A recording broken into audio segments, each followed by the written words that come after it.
اللہ الرحمن الرحیم۔ کرنگی کراچی سے سید عبد الرحمن بھائی صاحب نے پوچھا ہے کہ اگر کوئی شخص قرآن پاک کی قسم کھا کر توڑ دے تو اس کا کفارہ کیا ہوگا، کتنا دینا پڑے گا؟ میرے بھائی، اگر کسی نے اللہ یا قرآن پاک کی قسم کے الفاظ سے، یعنی میں اللہ کی قسم کھاتا ہوں یا میں قرآن پاک کی قسم کھاتا ہوں کے ساتھ قسم کھا لی تو یہ قسم منعقد اور نافذ ہو جائے گی۔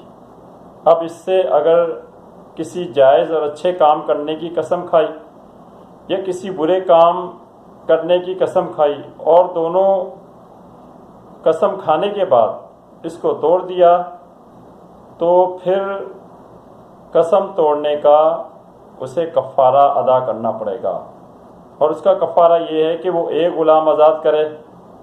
یہ آج کے دور میں ممکن نہیں، کیونکہ دور غلامی کا اب خاتمہ ہو گیا ہے۔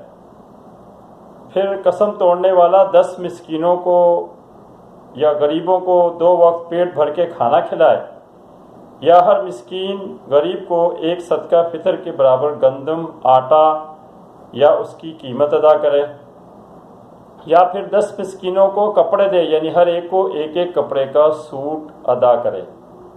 لیکن اب اگر کوئی مذکورہ چیزوں میں سے کوئی بھی ادا کرنے کی حیثیت نہیں رکھتا، غریب ہے، تو پھر مسلسل 3 دن کے لگاتار روزے رکھے کفارہ ادا ہو جائے گا۔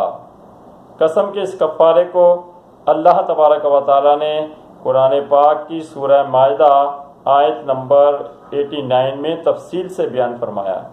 اس مسئلے کی مزید تفصیل دیکھنی ہو تو فقہ حنفی کی مشہور کتاب فتاوی شامی میں دیکھی جا سکتی ہے۔ مسئلہ میں نے بیان کر دیا، باقی واللہ اعلم۔